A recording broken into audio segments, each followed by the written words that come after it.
6 months before Admiral Park stood in the council chamber, Chief Engineer Jamin Lee was floating in space, looking at something that should not exist. He was wearing a spacesuit that let him work in the cold darkness between stars, far beyond, where Pluto used to orbit. What he was looking at was bigger than any mountain on Earth, bigger than most countries, and it was still growing. "Status report," came a voice in his helmet. It was Dr. Yoo-Jin Choi, the physicist who had figured out how to make this whole crazy project work. "Section 47 is complete," Jamin said, checking his tablet. "The gravity generators are online and the atmosphere is holding steady. We can remove the construction domes tomorrow." "Good. How about the weapon systems?" Jamin looked up at the massive structure above him. It looked like a small planet, dark and round, with lights scattered across its surface where construction teams were working. But it was not a planet. It was something humanity had never built before. Something no one in the galaxy had ever built before. "The main batteries are 80% complete," he said. "Captain Jung says we can run tests next week." Dr. Yoo-Jin's voice sounded tired. She had been working on this project for 3 years without a break. "And the engines? That's the best part," Jamin said, smiling inside his helmet. "Da-Yoon says the new drive system is working better than we hoped. We can move this thing faster than most alien cruisers." Da-Yoon was not a person. Da-Yoon was an artificial intelligence, the smartest computer humanity had ever built. Dr. Da-Yoon Han had created the AI and named it after herself. The AI had designed most of the technology that made this project possible. "Jae-min," said another. "Hois." This one belonged to Captain Tae-ho Jung, the man who would command this impossible ship when it was finished. "I need you to come to the control center. We have visitors." Jae-min used his suit's thrusters to fly toward the nearest entrance. The opening was huge, big enough for normal spaceships to fly through. As he got closer, he could see the thick, metal doors that could seal the entrance if needed. Inside, the air was warm and clean. Jae-min took off his helmet and breathed deeply. The air smelled like Earth, like home. That was on purpose. Dr. Yoo-Jin had insisted that if they were going to live inside this thing, it should feel like home. The control center was in the exact middle of the sphere, protected by miles of armor and weapons. When Jae-min arrived, he saw Captain Jung talking to 2 people in military uniforms. One was Admiral Park, who had just returned from Earth. The other was General Lee Miran, the woman in charge of all human military projects. "Jae-min," Admiral Park said, "I want you to explain to the General exactly what we have built here." General Lee was a small woman with gray hair and sharp eyes. She had been a soldier for 40 years and had seen many impossible things become possible. But even she looked amazed as she stared at the screens showing different parts of the construction. "General," Jamin began, "what you are looking at is the UES New Sol. It is 8,000 kilometers wide, the same size as Earth. But unlike Earth, every part of it was designed for war." "How many people can it hold?" General Lee asked. 50 million, Captain Jung answered. "Military personnel, engineers, scientists, and their families. It's not just a ship, General. It's a moving city." General Lee walked to a large window that showed the outside of the sphere. In the distance, she could see other round objects under construction. "How many of these are you building?" "This is the first," Dr. Yoo-Jin said as she entered the room. "But we have 7 more under construction. Each one is different, designed for different kinds of missions. 8 planet-sized warships, General Yu," Lee said slowly. "Do you understand what you have created?" "Yes," Dr. Yoo-Jin said.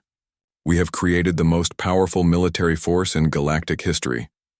Jamin brought up a display showing the weapon systems. Each planet ship has 400 main plasma cannons. Each cannon is bigger than the largest alien battleship. We also have 50,000 smaller weapons and fighter bays that can launch 100,000 small craft. "The shields?" General Lee asked. "Strong enough to stop planet-killing weapons," Captain Jung said. "We tested them against our most powerful bombs. They held." General Lee was quiet for a long time, studying the displays and numbers. Finally, she spoke. "The aliens think we are weak because our ships are small." "Yes," Admiral Park said. "They laugh at us because we do not have ships that are miles long like theirs. But you did not build bigger ships, General Lee realized. You built ship-sized planets. That is correct, Dr. Yujin said. While they were making their ships longer, we made ours wider. Much wider. The AI called Daun spoke through the room's speakers. Her voice sounded like Dr. Daun Han, warm and friendly. General Lee, would you like to see the engine room? An AI, General Lee noted. I heard about you. You designed the faster-than-light drives? Yes, General. I created a new kind of engine that uses artificial gravity. Instead of pushing against space, we bend space around us. The new soul can travel faster than light while still having the mass of a planet. General Lee shook her head. Incredible. What gave you this idea? Jaemin grinned. Dr. Yujin was watching old science fiction movies. She saw one where someone weaponized a moon and thought, why not weaponize a whole planet? It was not that simple, Dr. Yujin protested, but she was smiling too. I realize that aliens think about ships the wrong way. They make them long and thin because that is how ocean ships were built. But space is not an ocean. In space, round shapes are stronger. Captain Jung brought up another display. General, each planet ship has its own factories, farms, schools, and hospitals. We can stay in space for decades without returning to Earth. We can build more ships, train new crews, everything. And the aliens do not know about any of this? General Lee asked. No one knows, Admiral Park said. We built everything here in the Oort cloud, where no one ever comes. We used mining ships to hollow out rogue planets and asteroids. To anyone watching, it just looked like normal mining operations. Dr. Yujin pulled up a star map. We have been planning this for 20 years, General, ever since we met the first alien species and realized they would never accept us as equals. 20 years of secret preparation, General Lee mused. And now? Now we are almost ready, Captain Young said. The new Soul will be ready for its first real mission in 2 weeks. The other planet ships will be ready over the next year. What kind of mission? Admiral Park smiled. It was not a nice smile. The Kralon Empire has a listening post at the edge of their territory. They use it to spy on human ships. I think it is time we paid them a visit. General Lee looked at all the displays again, seeing the massive weapons, the thick armor, the huge size of what they had built. When the galaxy sees this, she said, everything will change. Yes, Dr. Yujin agreed. Everything will change. Jaemin felt excited and a little scared. He had spent 3 years building this impossible ship. Soon the galaxy would see what human engineers could really do. Jaemin, Captain Jung said, how soon can we finish the main weapons? 1 week? Jaemin replied. Maybe less if we work extra shifts. Do it, Admiral Park ordered. The galaxy has laughed at us for too long. As the meeting ended, General Lee took one last look at the screens showing the new Soul. It was beautiful and terrifying at the same time. It looked like a planet, but it was really a weapon bigger than anything ever built. The aliens think they rule the galaxy because they have big ships, she said. Wait until they see our big planets. Outside the control center, construction continued. Thousands of workers were putting the final touches on humanity's first planet ship.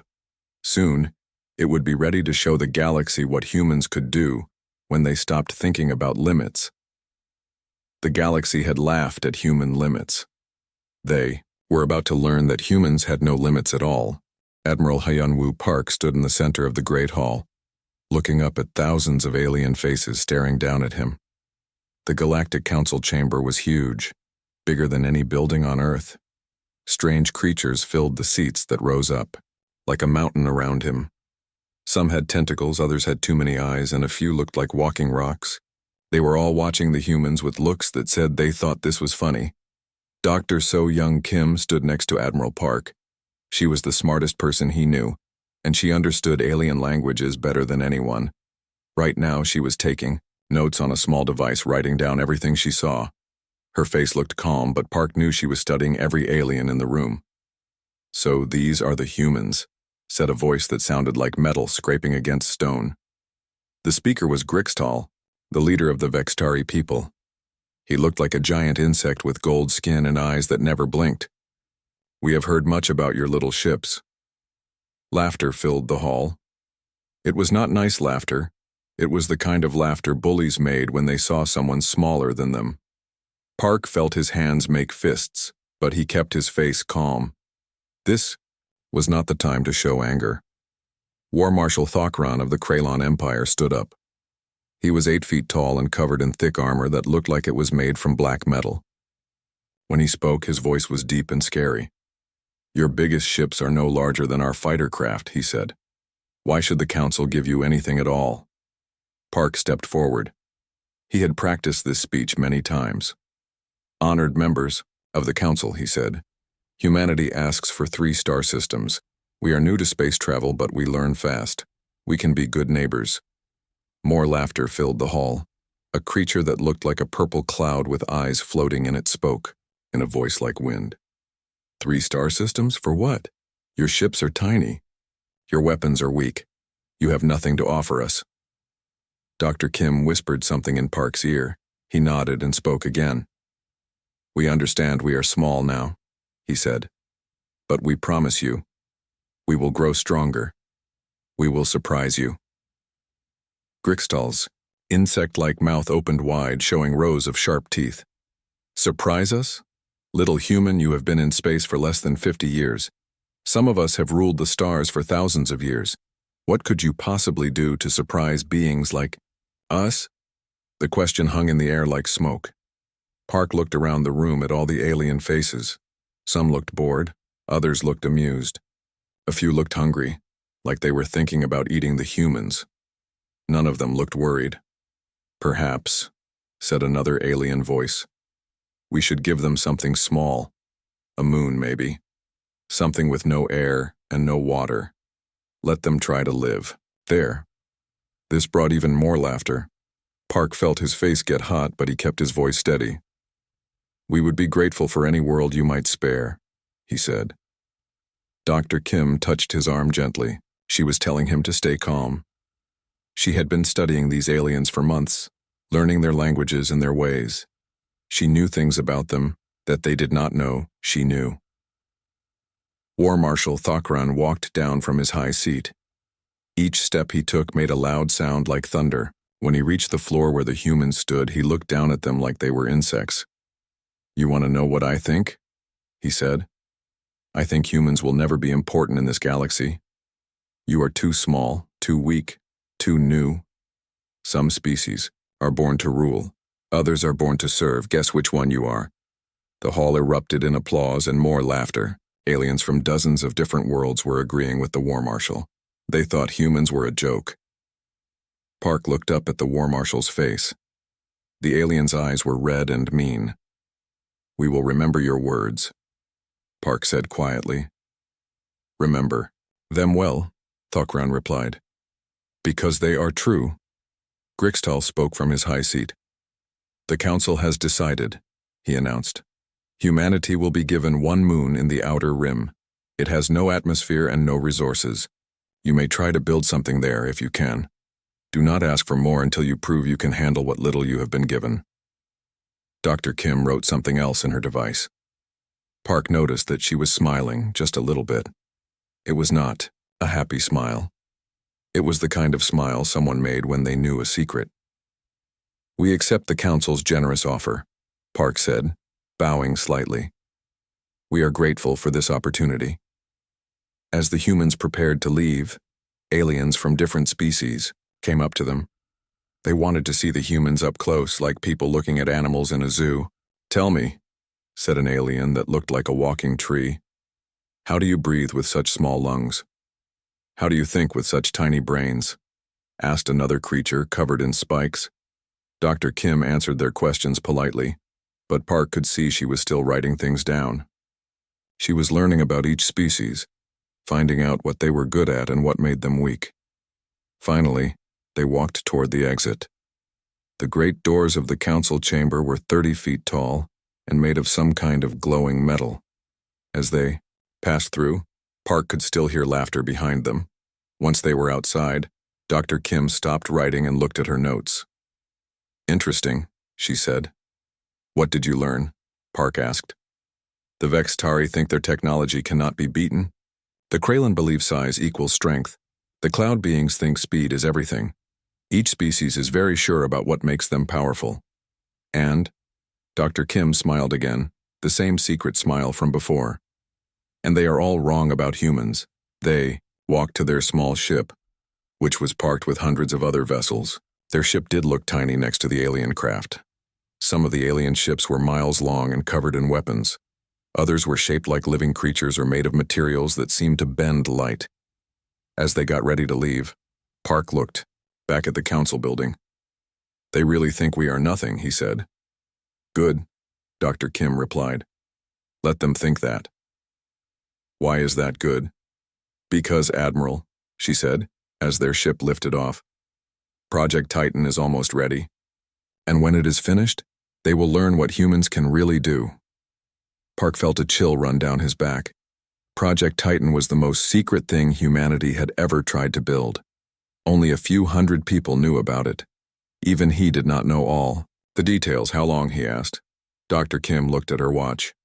6 months, maybe less. As their small ship flew away from the council world, Park thought about the laughter he had heard. The aliens thought humans were weak and stupid. They thought human ships were too small to matter. They thought humanity would always be nothing, more than a minor species begging for scraps. They will not be laughing much longer, he said to himself. Dr. Kim overheard him and nodded. No, she agreed. They will not. Their ship jumped into faster-than-light travel, heading back toward human space. Behind them, the aliens in the council continued to laugh and joke about the funny little humans who thought they could matter. In a galaxy ruled by ancient and powerful species. None of them suspected that in a hidden place beyond the edge of the solar system, something was being built that would change everything. Something so big and so powerful that it would make all their laughter seem very foolish indeed. The galaxy had laughed at human limits. Soon, they would learn that humans did not believe in limits at all. Captain Tae Ho Jung sat in his command chair and looked at the main screen. It showed space ahead of them, with stars scattered like diamonds on black cloth. But what made this view special was that he was sitting inside a planet-sized warship that was moving through space faster than most normal ships. Distance to target, he asked. Lieutenant Minho Seo checked his screens. 2 million kilometers, Captain. The Kraylan listening post is right where our intelligence said it would be. Any sign they have detected us? Communications Officer Hae Jin. Nam shook her head. No, sir. Their sensors show us as a rogue planet moving through space. They think we are just a big rock. Captain Young smiled. That was exactly what they wanted the aliens to think. The new Sol looked like a dead planet. From the outside, its surface was covered with fake rock and dust. Hidden under that disguise were the most powerful weapons humanity had ever built. Captain, said Chief Engineer Woo Dong-hyun from the engineering deck, all systems are ready. Weapons are charged, shields are up, and the fighters are prepared to launch.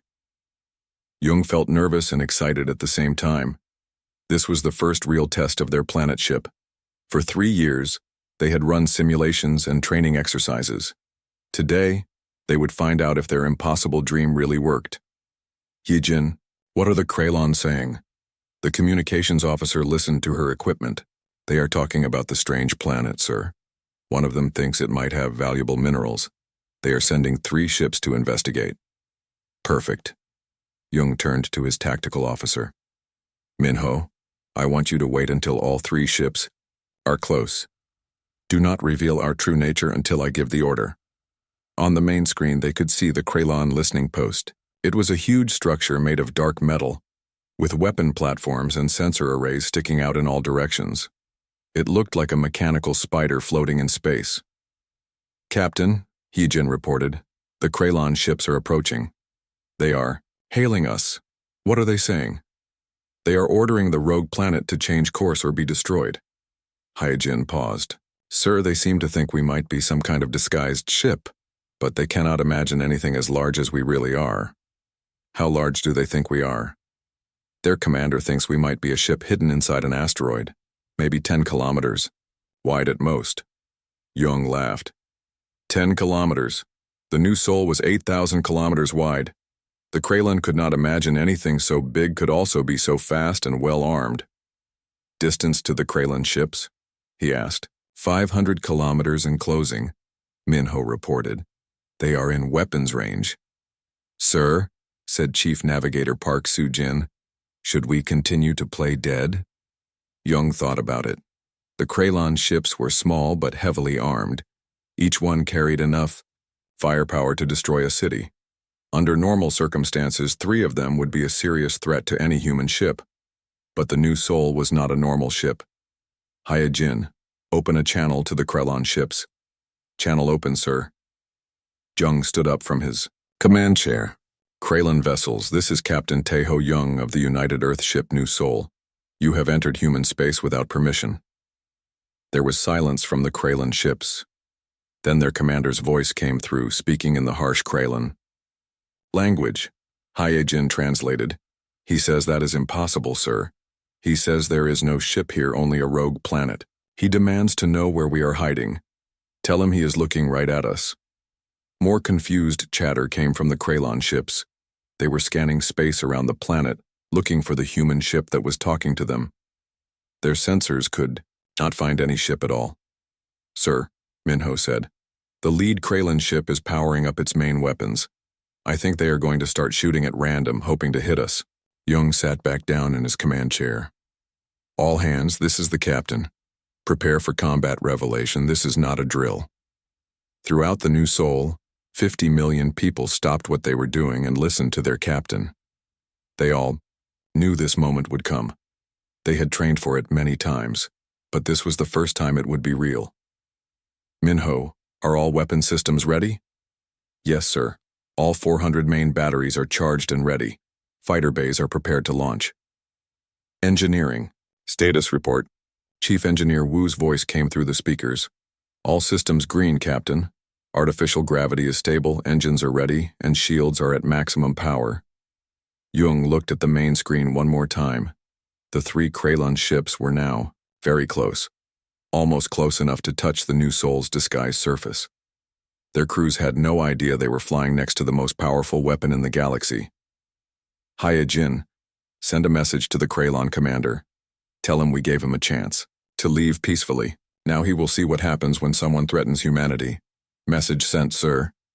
Minho, remove the surface disguise. Show them what we really are. The tactical officer pressed a series of buttons on his control panel. Surface camouflage deactivating, now. On the main screen, they watched as the rocky surface of the new Sol began to change. Huge sections of fake rock slid away, revealing the gleaming metal underneath. Weapon ports opened like flowers blooming. Landing bays unfolded, ready to launch thousands of fighter craft. The change was beautiful and terrifying. In less than a minute, what had looked like a dead planet became obviously artificial. The new Sol revealed itself as what it truly was, a planet-sized warship. Sir, Hyojin called out. The Kraylan ships are broadcasting on all frequencies. They are calling for help and reporting that the planet is actually a ship. What exactly are they saying? Hyojin listened to the alien chatter, then looked up with wide eyes. Sir, they are screaming that humanity has somehow made a planet into a spaceship. Their commander is reporting that we have weaponized a world. Jung felt satisfaction wash over him. That is exactly what we have done. Minho, target the lead ship. Fire 1 main battery, minimum power. 1 main battery, minimum power, aye. Sir. On the screen, they could see one of the new Sol's massive weapons turn to face the nearest Kraylan ship. The weapon was bigger than the entire alien vessel. When it fired, even at minimum power, the beam of plasma was like a small sun. The Kraylan ship disappeared. It did not explode or break apart. The plasma beam simply erased it from existence in less than a second.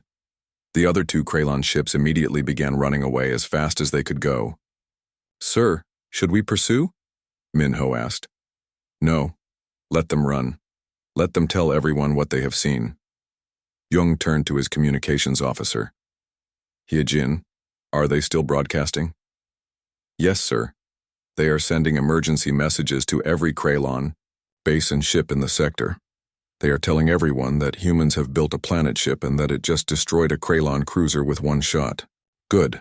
And the listening post. Minho checked his sensors. They are evacuating, sir. All the aliens are getting into escape pods and small ships. They are running away. Jung nodded. Let them go.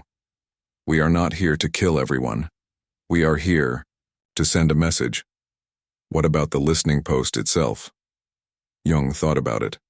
The post had been spying on human ships for years, gathering information that helped aliens stay ahead of human technology.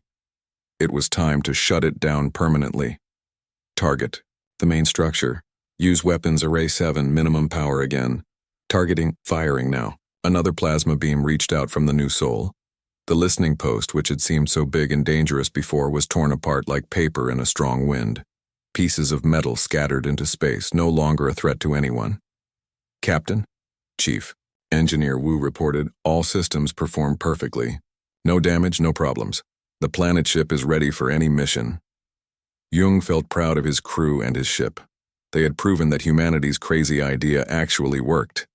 They had built a planet-sized warship that could move faster than normal ships, and fight better than anything else in space. Set course for home, he ordered, and send a message to Admiral Park. Tell him the test was successful. The new soul is ready for war. As the planet ship turned and began moving toward human space, the surviving Krylon ships continued broadcasting their impossible story. A human planet had come to life, destroyed their ships, and then flown away like it was nothing special. Soon, every alien species in the galaxy would hear the story. Most of them would not believe it at first.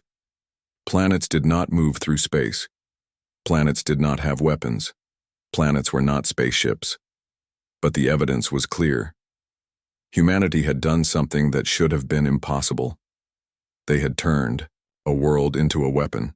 The galaxy had laughed at human limits. Now they would learn to fear human creativity. Fleet Admiral Chang Min-woo stood in the command center of the Sejong the Great, looking at reports from across the galaxy. Every screen showed the same thing: alien military forces moving toward human space. The largest invasion fleet in galactic history was coming to teach humanity a lesson. How many ships? He asked his intelligence officer. Dr. Yoon-ju Lim checked her data pad. 10,000 Vextari warships, Admiral, plus support vessels from 12 other species. They are calling it the correction fleet because they think humans need to be corrected for building what they call impossible weapons. Admiral Wu smiled. The aliens still did not understand what they were really facing. Even after the reports from the Krylon survivors, most aliens thought humans had maybe built 1 or 2 ship-sized planets. They could not imagine the true scale of what humanity had accomplished. Where are they planning to attack? He asked. The Sol system, sir. They want to capture Earth and force us to surrender our planet ship technology. Perfect. Admiral Wu turned to his communications officer. Send a message to all human planet ships. Tell them to take their positions around the solar system. It is time to show the galaxy what we have really built. Throughout human space, massive shapes began to move. The planet ships had been hiding in different locations, disguised as natural celestial bodies. Now they started moving toward their home system, ready for the biggest reveal in galactic history. Engineer Sung-ho Bayek was aboard the planet ship Busan when the orders came through. He had been working on the final weapon systems, making sure everything was perfect. Captain, he called out to Captain Subin Park, all systems are ready. We can be in the Sol system in 6 hours. Captain Park was Admiral Hyunwoo Park's daughter, and she had inherited her father's calm personality and tactical mind. Good. Take us home, Sung-ho. It is time our neighbors met the real human fleet. On the planet ship Incheon, Captain Se-ra Huang was reviewing the battle plan with her crew. The Incheon was special because it was designed to look exactly like a dead world until the moment it revealed itself. Remember, she told her officers, we stay hidden until Admiral Wu gives the signal. The aliens need to think they are attacking a normal solar system. The planet ship Daegu was already in position near Mars, disguised as a new moon. Its captain, Won-jae Kim, watched through his sensors as the first alien scouts entered the outer solar system. They are coming, he reported to Admiral Wu. Long-range sensors show the main fleet is 3 days behind the scouts. Dr. Yunju. Lim was monitoring all alien communications from her position aboard the Sejong the Great. She spoke dozens of alien languages and could understand their military codes. What she heard made her laugh. "Admiral," she said, "you should hear what they are saying. The Vextari commander thinks this will be easy. He is telling his officers that humans probably only have 1 or 2 planet ships, and they will be outnumbered and destroyed quickly." "What about Grixtal?" Admiral Wu asked. Grixtal was the Vexitari leader who had insulted humanity in the Galactic Council. He is personally commanding the invasion fleet. He wants to be the one who captures the human homeworld and forces us to surrender our technology. Admiral Wu felt a cold satisfaction. Grixtal had laughed at humanity. Soon he would learn what human determination could accomplish. Over the next 3 days, more alien ships arrived in the outer solar system. They came from dozens of different species, all united in their belief that humans had gotten too big for their place in the galaxy. The fleet was enormous, stretching across millions of kilometers of space. "Admiral," reported Captain Young from the New Sol, "the alien fleet is taking position outside Pluto's orbit. They are preparing for their final approach. Can you see their formation?" "Yes, sir. They have arranged themselves in a classic invasion formation. Fast ships in front, heavy battleships in the middle, support vessels in the rear. They are preparing to charge straight at Earth." Dr. Yunju looked up from her communication station. "Sir, Grixtal is broadcasting to the human government. He is demanding immediate surrender and the handover of all planet ship technology. What is he offering in return?" "He says he will allow humans to live as servants in the new galactic order. He thinks he is being generous." Admiral Wu walked to the main viewing screen and looked out at space. From where he stood, the solar system looked normal. 9 planets orbited the sun just as they always had. Several large moons could be seen near the bigger planets. Asteroid belts filled the spaces between worlds. But Admiral Wu knew the truth. What looked like a normal solar system was actually the most heavily defended place in galactic history. "Dr. Lim," he said, "send a reply to Grixtal. Tell him that humanity rejects his offer." What should I say instead? Admiral Wu thought for a moment. Tell him that if he wants our technology, he is welcome to come and take it. The message was sent, and soon angry replies came back from the alien fleet. Grixtal was furious that the humans had rejected his generous offer. He ordered his fleet to begin their attack immediately. "All ships," came Grixtal's voice over the alien communication channels. "Advance on the human homeworld. Destroy any resistance. Show these primitives what happens when they defy their betters." 10,000 alien warships began moving toward the inner solar system. Their formation was beautiful and terrible, like a metal storm sweeping across space. Each ship was armed with weapons that could destroy cities. Together, they had enough firepower to crack a planet. "Admiral," Captain Park reported from the Busan, "the alien fleet is passing Jupiter. They should reach Earth orbit in 4 hours." "Perfect. All planet ships maintain your disguises. Wait for my signal." As the alien fleet moved closer, their commanders began talking about how easy this would be. Dr. Yunju listened to their communications and translated for Admiral Wu. "They are congratulating each other on the victory they think they have already won," she said. "Grixtal is planning a ceremony on Earth where he will accept humanity's surrender." "And they still do not suspect anything?" "No, sir. They see planets and moons where we have hidden our ships, but their sensors read them as natural objects.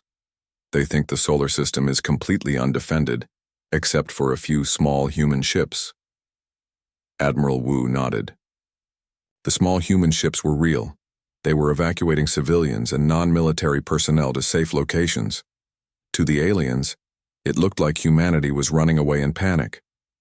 "Sir," Captain Kim called from the Daegu, "the alien fleet is now inside Mars orbit. They are beginning their final approach to Earth. All planet ships, this is Admiral Wu. Prepare for combat revelation." Throughout the solar system, crews on 8 planet ships made final preparations. Weapons were charged to full power. Shields were raised to maximum strength. Fighter bays were ready to launch millions of small craft. "Sir," Dr. Yunju said, "Grixtal is broadcasting to Earth. He is demanding that all human leaders come out and surrender immediately." Admiral Wu looked at the tactical display. The alien fleet was now spread throughout the inner solar system, surrounding Earth and the other planets. They thought they had the humans trapped. They were about to learn how wrong they were. "Dr. Lim," Admiral Wu said, "open a channel to the alien fleet, all frequencies." "Channel open, sir." Admiral Wu stood up straight and spoke in a clear, calm voice. "Alien fleet, this is Fleet Admiral Changmin Wu of the United Earth Defense Force. You have invaded our system without permission and threatened our people. You will leave immediately or face the consequences." Grixtal's harsh laughter came through the speakers. "Admiral Wu, I see no fleet. I see only a few small ships running away in fear. Where are your planet ships? Are you hiding them behind the moon?" Admiral Wu smiled. "We are not hiding them, Grixtal. You are looking right at them." There was confused chatter from the alien fleet. Their commanders were scanning space looking for hidden human ships. "All planet ships," Admiral Wu ordered. "Reveal yourselves. Show them what humanity has built." What happened next would be remembered as the most shocking moment in galactic history. All around the solar system, planets and moons began to change. Mercury revealed itself as the planet ship Sol, bristling with weapons. Venus opened like a flower, showing the massive guns of the planet ship Guangzhou. Mars split apart to reveal the Daegu underneath. Earth's moon unfolded into the planet ship Ulsan. Jupiter's largest moon became the Jeju, ready for battle. And in the asteroid belt, what had looked like large rocks revealed themselves as smaller battle stations. In less than 5 minutes, the aliens found themselves surrounded not by planets and moons, but by the largest military fleet ever assembled. The silence from the alien fleet lasted for almost a full minute. Then Grixtal's voice came through. No longer confident and commanding, he sounded scared. "Impossible," he whispered. "This is impossible." Admiral Wu's voice was calm and steady. "You are surrounded by 8 planet-class warships and 43 moon-class battle stations. You came here to take our technology by force. Now you can see what human technology can really do." The galaxy had laughed at human limits. Now they were learning that humans had no limits at all. 6 months had passed since the day the galaxy learned to fear and respect humanity. Supreme Fleet Commander Hyunwoo Park stood on the observation deck of the Sejong the Great, looking out at the new capital of galactic civilization. What had once been empty space was now filled with ships, stations, and smaller vessels from hundreds of different worlds. The Galactic Council had been rebuilt, but this time it was different. Instead of meeting on a fixed planet, the Council now met aboard the command planet ship, moving from system to hear the concerns of all species. And instead of aliens looking down at humans with contempt, everyone looked up at the human chancellor with respect and fear. Dr. So-Young Kim had been elected as the first human galactic chancellor, and she was very good at her job. She spoke dozens of alien languages, understood their cultures, and knew how to make fair decisions that kept everyone happy. Well, mostly everyone. "Chancellor Kim," said Ambassador Vextal, who had once been the arrogant Grixtal, "the hegemony wishes to request permission to expand our mining operations to the Kepler system." Dr. Kim looked at her data pad, checking the details of the request. "The Kepler system is home to 3 pre-spaceflight civilizations. We cannot allow mining operations that might harm their development." "But Chancellor," Vextal protested, "we need those minerals for our rebuilding efforts." "Then you may mine the asteroids in the outer system, but the planets and their people are protected under the new Galactic Protection Act." Vextal bowed his insect-like head. "As you wish, Chancellor." Commander Park smiled as he watched them exchange. 6 months ago, Grixtal would have laughed at the idea of humans protecting other species. Now, as Vextal, he obeyed human decisions without question. The name change had been his own idea, a way to show that he was a different person than the arrogant leader who had once mocked humanity. "Supreme Commander," said a voice behind him. Park turned to see Chief Engineer Jae-min Lee approaching with a smile on his face. I have the monthly construction report. How many new planet ships are ready? 2 more are completed, the Pohang and the Mokpo. That brings our total to 15 planet-class vessels and over 200 moon-class battle stations. Park nodded approvingly. Even after proving their superiority, humanity continued to build more planet ships.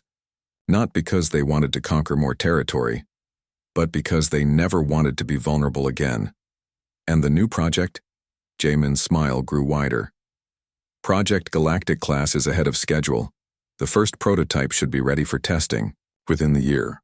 Project Galactic class was humanity's next impossible dream. If planet ships had shocked the galaxy, the new project would redefine what anyone thought was possible. But that was a secret that only a few hundred humans knew about. Dr. Yoo-Jin Choi joined them at the observation window. She had been promoted to Director of Ethical Technology, making sure that humanity's growing power was used responsibly. Supreme Commander, she said, I have the quarterly report on former enemy species integration. How are they adapting? Better than expected. The Kraylan Empire has become our most reliable partners in deep space exploration. War Marshal Thokran has proven to be an excellent guide to previously unknown star systems. Park was pleased, but not surprised. Thokran had been a proud warrior who respected strength. Once he understood that humans were stronger, he had switched his loyalty completely. He was now one of humanity's most trusted allies. What about the others? The Vextari are helping us understand galactic economics. The cloud beings are teaching us their meditation techniques, which help our crews handle the stress of long space missions. Even the hostile species are finding ways to contribute positively. Captain Taeho Jung's voice came through the communication system. Supreme Commander, we are receiving a priority message from deep space. It is from the exploration ship adventurer. Put it through. The main screen activated, showing Captain Lee Bo-young of the exploration vessel. She looked excited and a little scared. Supreme Commander, we have made contact with signals from outside our galaxy. The signals are artificial and very powerful. Park felt his heart rate increase. How powerful? Sir, these signals suggest technology that might be more advanced than ours. The source appears to be from the Andromeda Galaxy, about 2.5 million light-years away. Dr. Yoo-Jin looked worried. If there are civilizations that advanced, they might see us as a threat. Or, Park said thoughtfully, they might see us as potential allies. Captain Jung, prepare a message for all planet ship commanders. I want them to know about this development. Yes, sir. Chancellor Kim finished her meeting with the alien ambassadors and joined the group at the observation window.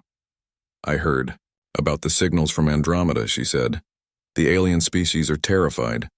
They think advanced beings from another galaxy might come to destroy us all. What do you think? Park asked her. I think, Kim said with a slight smile, that if they do come, they will be very surprised by what they find here. Chief Engineer Lee was already thinking about technical challenges. Supreme Commander, if we need to defend against intergalactic threats, we will need ships even bigger than planet ships. How much bigger? Maybe solar system-sized. We could build frames around entire stars and use their energy to power weapons that could protect whole galaxies. Dr. Yoo-Jin shook her head in amazement. 6 months ago, we were begging for a single moon. Now we are talking about weaponizing solar systems. That is what happens, Park said, when you refuse to accept limits. Captain Jung approached the group with a datapad in his hands. Supreme Commander, I have the daily status reports from all planet ships. Everything is running smoothly. Also, we received a request from the Spiral Coalition asking if they can name a star system after humanity. Which system? The one where we first revealed the new soul to the Kraylan.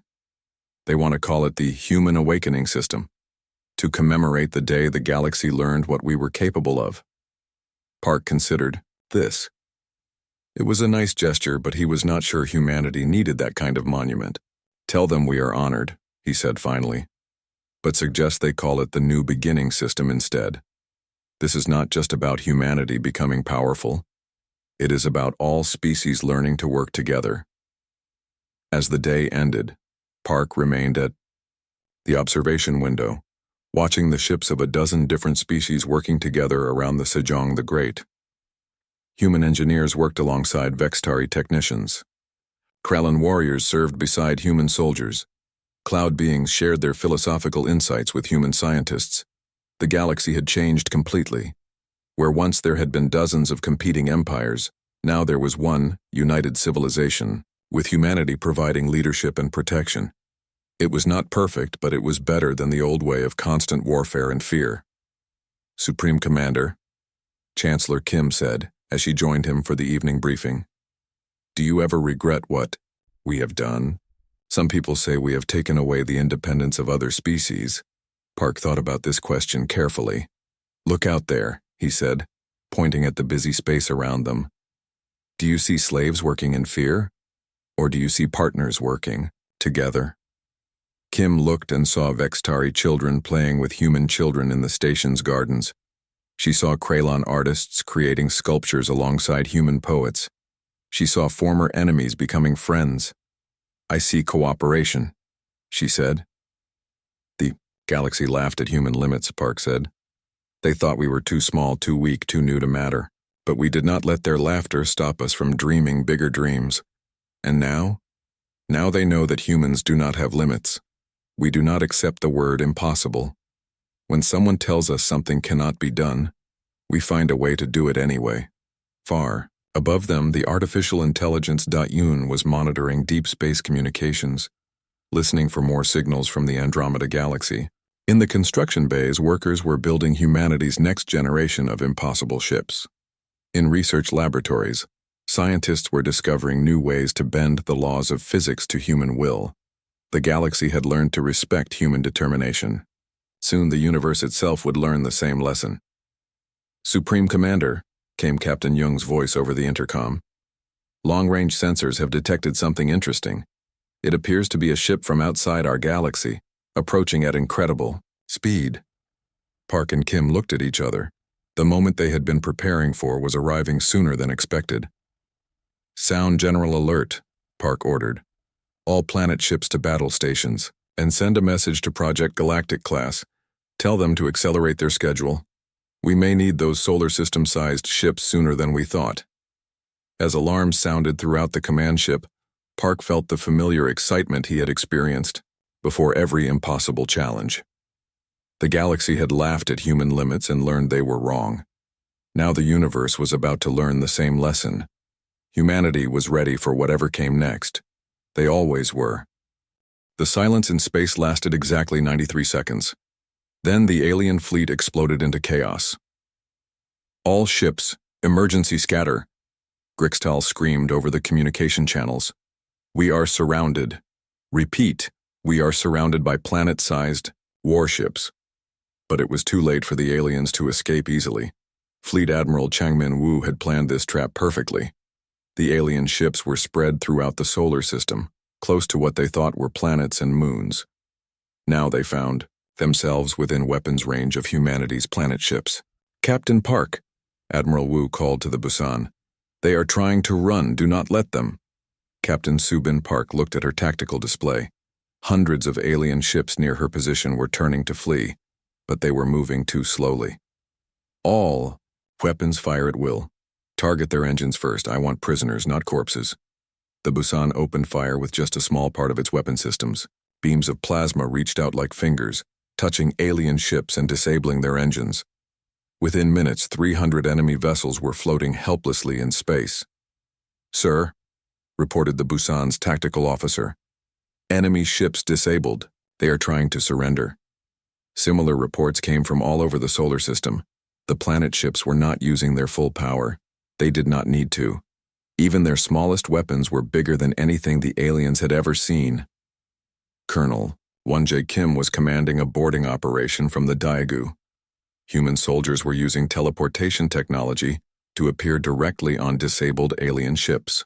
Team 7, what is your status? He asked. Colonel, the Vextari crew surrendered as soon as we materialized. They keep asking how we built ships bigger than planets. Tell them to be patient. They will learn everything soon enough. Dr. Ji-hoon. Yoon was aboard the Seoul. running psychological warfare operations. He was broadcasting videos of the planet ships in action to every corner of the galaxy, showing alien civilizations what had just happened in the Sol system. "Admiral," he reported, to Admiral Wu, "we are receiving surrender requests from alien governments that are not even part of the invasion fleet. The hegemony of Wextal just offered to give us their 3 best star systems if we promise not to attack them." Admiral Wu was surprised. "They are surrendering without us even fighting them?" "Yes, sir. The footage of our planet ships is spreading, faster than light across the galactic communication network. Every species that sees it realizes they cannot fight against weapons like ours." Captain Sarah Huang was commanding the stealth operations from the Jeju. Her planet ship had been disguised as one of Jupiter's moons, and the aliens had never suspected it existed until it revealed itself. Now she was hunting down the few enemy ships that were still trying to escape. "Tactical target that Kralon battleship. It thinks it can outrun us." "Ma'am, that is War Marshal Thakran's personal ship. He was the one who insulted Admiral Park at the council meeting." Captain Huang smiled coldly. "Even better. Disable his engines and transport him to our brig.